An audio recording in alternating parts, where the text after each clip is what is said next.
Hi guys, welcome to Diversity in Unity podcast. Today I'm not alone because today I'm with Laila and Agnes. Come on, let's go. Halo semua. Halo Laila, halo Rich. Halo guys, apa kabar nih semua? Baik dong. Baik dong, jelas.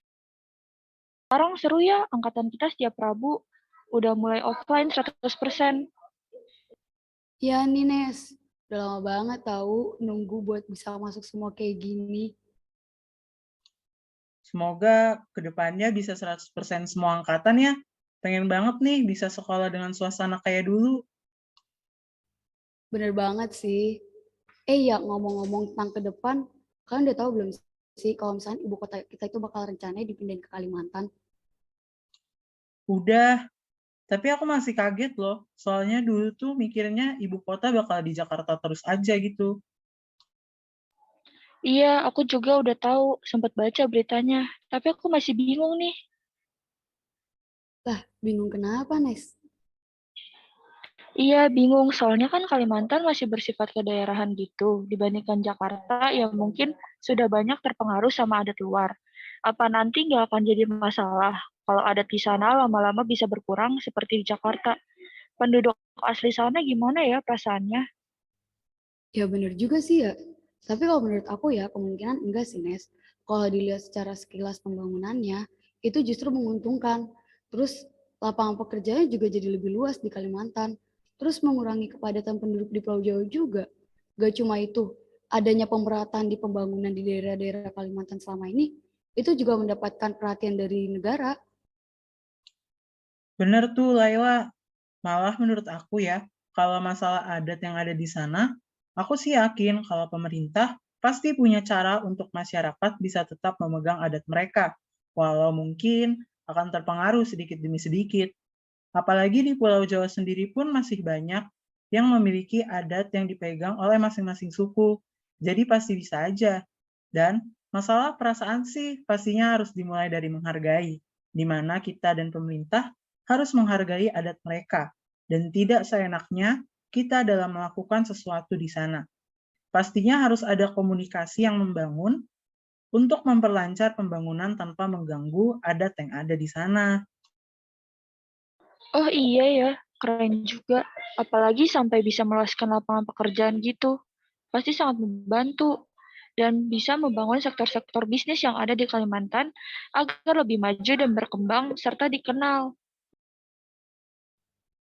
Udah gitu ya, di sana itu banyak banget perkembangan sosial akibat dari perbedaan ekonomi. Dengan adanya peluasan lapangan pekerjaan ini tentu bisa membantu dan mengatasi ketimpangan sosial yang lagi marak-maraknya banget nih di Indonesia. Wah, ternyata banyak ya keuntungannya. Walau sebelumnya aku mikirin pasti banyak nih pro dan kontra yang akan terjadi. Kalau dilihat lebih banyak lagi keuntungan yang didapatkan Indonesia serta rakyatnya. Bener sih, Nes. Tapi ya, menurut aku kontra yang ada juga nggak bisa kita lewatkan begitu aja. Pastinya hal itu harus kita pikirkan jika memang bisa membantu pembangunan tersebut agar tidak terjadi kesalahpahaman dan konflik antar masyarakat dengan pemerintah. Ini bisa banget sih membantu kita untuk berpikir kritis dan memikirkan sesama. Iya, benar. Dan pastinya kalau memang berjalan lancar, akan meningkatkan persatuan dan kesatuan Indonesia secara luas nggak sih? Soalnya kayak pembangunan ini melibatkan banyak orang, instansi, dan Indonesia sendiri. Iya bisa bisa jadi keberhasilan tersendiri, juga bisa jadi pembelajaran bagi bangsa Indonesia ke depannya untuk bagaimana menjaga persatuan tanpa mengabaikan pihak yang bersangkutan. Terus ngomongin keberhasilan nih, kalian tahu nggak sih informasi mengenai Presiden Jokowi Iya, benar yang tuh. menerima Indonesia juga mandat saat ini telah menjadi anggota presidensi dari banyak G20? organisasi regional dan Menurut aku global. Indonesia tuh udah Tetapi punya yang lebih eksistensi kerennya, dan keberhasilan Indonesia loh tetap yang luar menggunakan biasa di politik luar kancah negeri yaitu internasional. bebas dan aktif. Yang dimaksud dengan bebas aktif adalah politik luar negeri yang pada hakikatnya bebas menentukan sikap dan kebijaksanaan terhadap permasalahan internasional dan tidak mengikatkan diri secara a priori pada satu kekuatan dunia serta secara aktif memberikan sumbangan, baik dalam bentuk pemikiran maupun partisipasi aktif dalam menyelesaikan konflik, sengketa, dan permasalahan dunia lainnya, demi terwujudnya ketertiban dunia yang berdasarkan kemerdekaan, perdamaian abadi, dan keadilan sosial.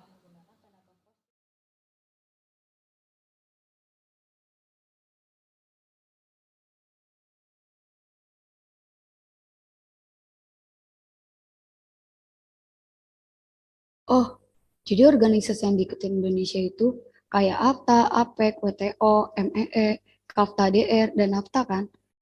Dengan organisasi regional yang diikutin itu, sebenarnya pengaruh sama manfaatnya untuk Indonesia apa? Wah, kalau pengaruh pastinya banyak sih, Lai.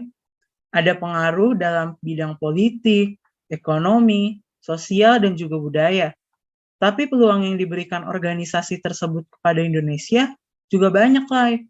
Contohnya mendorong pertumbuhan ekonomi, meningkatkan pendapatan negara, memperluas lapangan pekerjaan, meningkatkan kualitas produk, mendorong kreativitas, dan akses terhadap modal asing kepada Indonesia lebih terbuka. Wah, peluang Indonesia ternyata semakin besar ya jika mengikuti dan berpartisipasi dalam organisasi regional itu.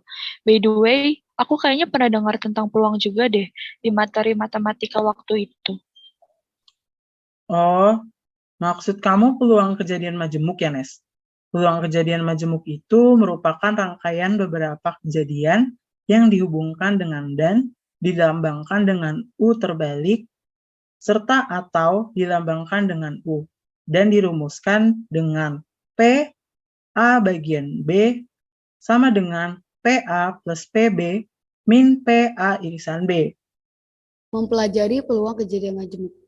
Keuntungannya buat kita apa? Dengan mempelajari pejuang majemuk, kita bisa melakukan mutasi pada tumbuhan yang dilakukan secara sengaja untuk mendapatkan hasil yang lebih baik dan menyenangkan manusia, sehingga terbentuk bermacam varietas baru yang lebih bagus, menguntungkan, dan diharapkan oleh manusia loh, Lai. Oh, jadi maksudnya itu kayak membuat keberagaman pada tumbuhan gitu kan, Nes? Padahal sebenarnya tetap satu spesies atau sejenis. Ternyata bukan hanya manusia ya yang memiliki keberagaman, tumbuhan juga bisa.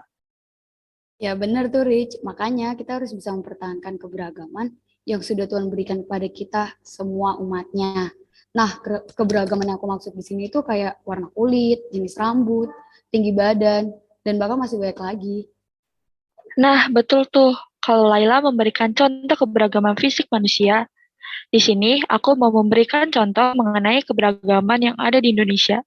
Keberagaman di Indonesia itu bisa kita lihat dari perbedaan agama, perbedaan suku, perbedaan bahasa daerah, dan masih banyak lagi. Nah, benar tuh. Karena itu, di tengah-tengah keberagaman Indonesia, sikap yang harus kita tunjukkan dan kita tanamkan adalah menghargai. Karena bila kita dapat menghargai perbedaan di Indonesia, seterusnya Indonesia akan selalu aman, tentram, dan damai tanpa adanya pertengkaran ataupun perpecahan. Yap, betul banget. Jadi dengan adanya perdamaian di tengah-tengah kita, itu udah pasti hakikatnya Indonesia sebagai negara kesatuan bakal menjadi nyata. Dan gak cuma itu, nanti akan muncul sebuah kekuatan saat Indonesia menghadapi masalah di waktu-waktu yang akan datang. Yuhu, ayo wujudkan perdamaian Indonesia di tengah keberagaman ya teman-teman. Let's go!